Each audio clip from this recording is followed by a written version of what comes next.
Hare Krishna.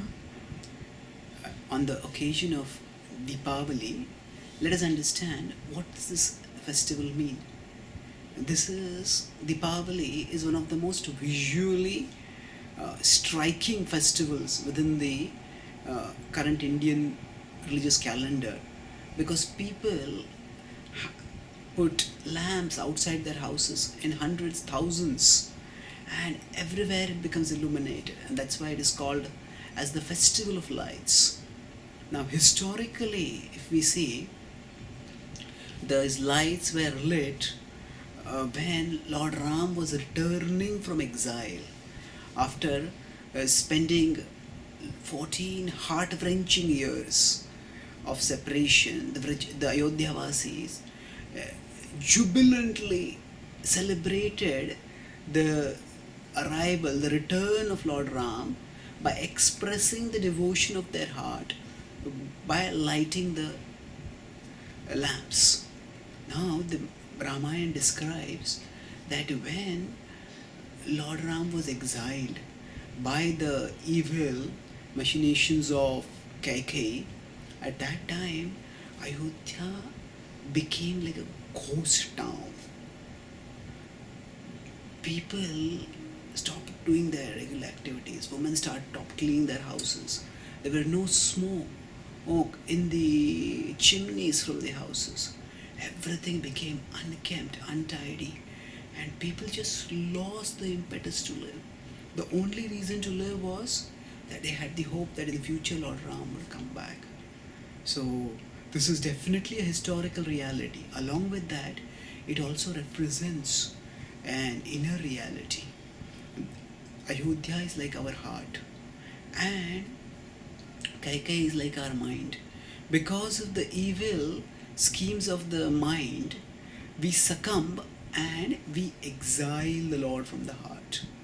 We exile the Lord from the heart.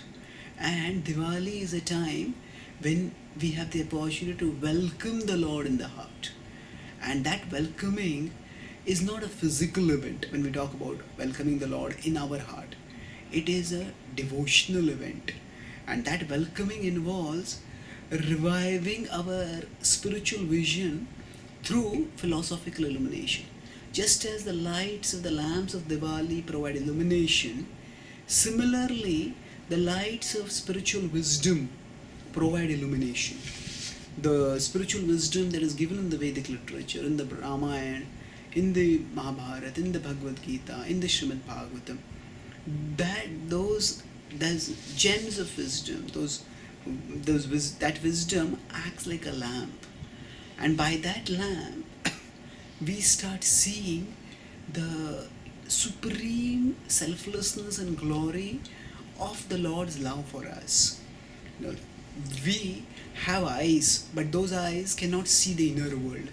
We cannot see the soul, we ourselves, nor can we see the Lord who is present in our hearts. So our inner world is shrouded with profound darkness.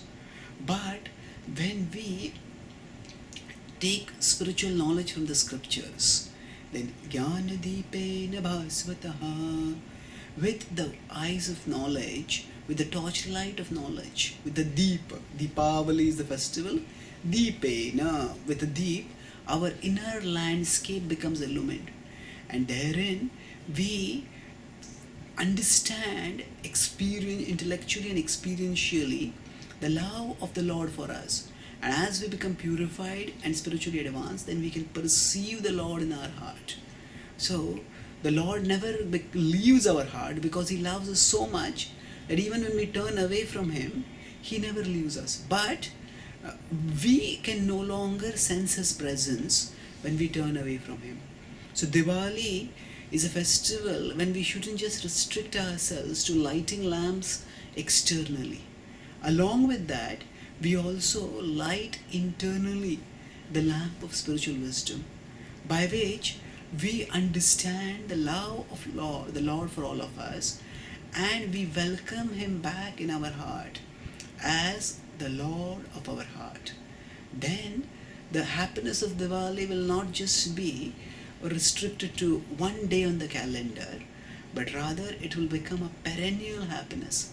and life will become a perennial festival in the supremely sweet association of our all-loving, supreme Lord Sri Ramachandra.